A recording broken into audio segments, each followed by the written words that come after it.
नमस्कार, आप देख रहे हैं टाइम्स न्यूज और मैं हूं आपके साथ कंचन। एक और जहां देश में निजीकरण को लेकर कर्मचारी परेशान होकर आंदोलन हड़ताल कर रहे हैं, वहीं दूसरी ओर श्रम कानून में किए जा रहे हैं बदलाव को लेकर मजदूर और किसान में भी केंद्र और राज्य के सरकार के खिलाफ रोष व्याप्त हो रहा है, जिसके चलते आज सैकड़ों मजदूर किसान इंदौर के श्रम कार्यालय पर पहुंचकर ज्ञापन दिया। साथ ही उन्होंने मांग की है कि अगर जल्द ही श्रम कानून रद्द नहीं किए जाएंगे तो किसान और मजदूर उग्र आंदोलन करने को मजबूर हो जाएंगे, जिसकी जिम्मेदारी केंद्र और राज्य सरकार की होगी।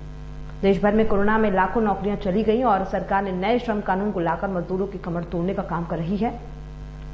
एनएसयूआई कम्युनिस्ट के प्रमोद नामदेव ने कहा है कि पहले 8 घंटे ड्यूटी होती थी, लेकिन इस नए श्रम कानून के चलते कर्मचारी को 12 घंटे कर दिया गया है। इस नीति के कारण कई युवाओं को बेरोजगार कर दिया गया है।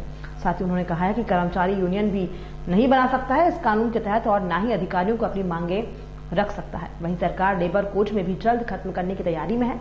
आज जो श्रम कानून बनाने की बात की जा रही है वो आम जनता और मजदूरों के खिलाफ आ रही है। आज जब किसान और मजदूर अपने अधिकार के लिए सड़कों पर उतरते हैं तो सरकार उन पर गोलियां चलाती है और वाटर कैनन से दूर भगाती है। देश की सरकार किसानों के लिए काम करने का दावा करती है, लेकिन सरकार किसान विरोधी बिल लेकर आ रही है। ज्ञातव्य है कि इससे पहले मध्य प्रदेश सरकार ने सबसे पहले 3 बिलों को मंजूरी दी थी, जिसको लेकर आज सैकड़ों की तादाद में किसान और मजदूर श्रम कानून कार्यालय में अपनी पीड़ा जाहिर करने आए हैं और ज्ञापन दिया। उनका कहना है कि अगर सरकार इन श्रम कानूनों को रद्द कर पुराने कानून लागू नहीं करती तो ये संघर्ष सड़कों तक पहुंच जाएगा, जिसकी जिम्मेदारी केंद्र और राज्य सरकार की होगी। साथ ही उन्होंने राजनीतिक पार्टियों पर भी आरोप लगाया कि कांग्रेस और बीजेपी पार्टी भी पूंजीपति के दलालों का काम कर रही है। पार्टियों के झंडे बैनर जरूर लगे हैं, लेकिन काम एक ही का कर रही है, किसान विरोधी। वहीं किसान संघर्ष समिति के अध्यक्ष राम स्वरूप ने कहा कि पूरे देश में 10 केंद्रीय श्रम संगठन मजदूर संघ के आह्वान पर आज हड़ताल की गई है और सरकार ने 44 श्रम कानून लंबे संघर्ष के बाद मिले थे, उन श्रम कानूनों पर फेरबदल कर दिया है और 3 नए ऐसे कानून बनाने जा रही है, जिससे पुराने सारे कानून रद्द हो रहे हैं।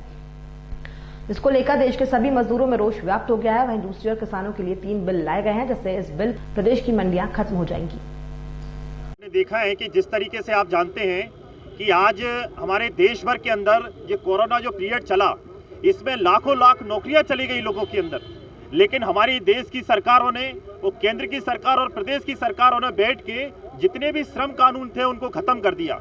यानी कि जो 8 घंटे काम करने का अधिकार था उसको उन्होंने 12 घंटा कर दिया, यानी कि सीधी की सीधी एक शिफ्ट को खत्म कर दिया। इससे कि कितने सारे युवा नौजवान बेरोजगार हो गए ये सरकारों की नीतियों के कारण। सारे के सारे श्रम कानून खत्म किए जा रहे हैं। हम यूनियन नहीं बना सकते, हम अपनी मांग अपने अधिकारियों के समक्ष नहीं रख सकते। इन्होंने लेबर कोड को तक खत्म करने का फैसला लिया है। तो ये सारे के सारे श्रम कानून जो आ रहे हैं वो आम जनता के, मजदूरों के खिलाफ में आ रहे हैं। और वहीं पर आप देखिए कि जब हम सड़कों पे आकर अपना अधिकार मांग रहे हैं, आज आप देखिए अपना अधिकार मांगने के लिए हम सड़कों पे जा रहे हैं तो देश की सरकार हम पर गोलियां चला रही है। देश की सरकार हम पे वाटर कैनन का उपयोग कर रहे हैं। ये बोलते हैं कि देश के लिए, किसानों के लिए काम कर रहे हैं, ये किसान पुत्र हैं। आप किसान विरोधी बिल लेकर आए। मध्य प्रदेश सरकार ने सबसे पहले 3 बिलों को मंजूरी दी थी। मध्य प्रदेश सरकार ने सबसे पहले श्रम कानूनों को खत्म किया है। इसके खिलाफ में आज हम यहाँ पर सड़कों पर लड़ रहे हैं और सरकार अगर नहीं चाहती तो ये संघर्ष लगातार जारी रहेगा और आखिरी दम तक लड़ेंगे हम। जब ये कानून आया था उस टाइम कमलनाथ सरकार, मतलब कांग्रेस की सरकार थी और अब मौजूदा भारतीय जनता पार्टी सरकार है, किसको आप दोषी मानते हैं?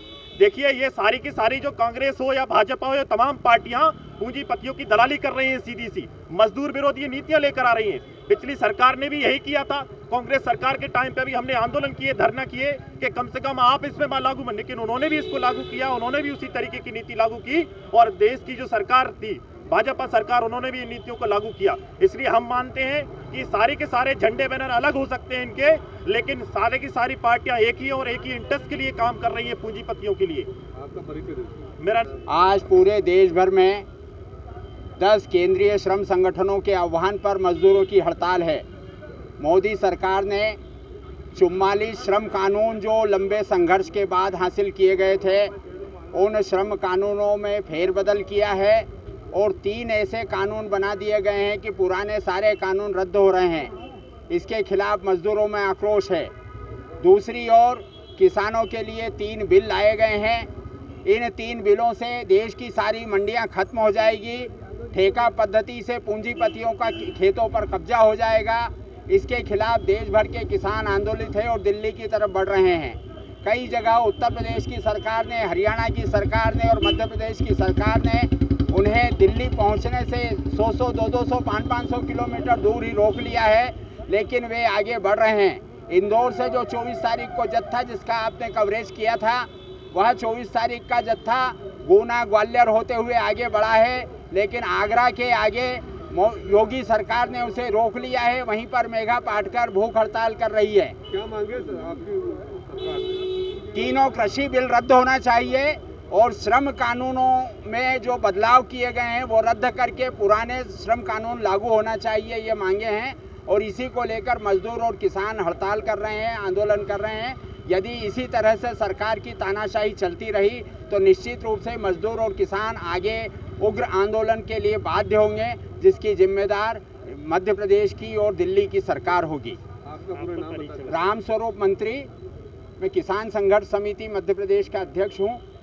और केंद्रीय श्रम संगठन द्वारा ये मुझे ज्ञापन प्रस्तुत किया गया है। इस ज्ञापन में 20 या 21 मांगे लिखी हुई हैं। 21 मांगे जो लिखी हुई हैं कुछ श्रम विभाग से सीधे संबंधित है और कुछ श्रम विभाग से अप्रत्यक्ष रूप से संबंधित है। ये ज्ञापन आज मुझे प्राप्त हुआ है, महामहिम राष्ट्रपति जी के नाम है। इसको हमारे विभाग से वहाँ तक पहुँचाने के लिए इस विभाग में जो कार्रवाई कर सकते हैं इसके लिए हम जरूर कार्रवाई करेंगे और इसके अंदर उसको आगे बढ़ाने का काम करके जो विभाग द्वारा कार्रवाई की जा सकती है उसे किया जाएगा। टाइम न्यूज़ देखिए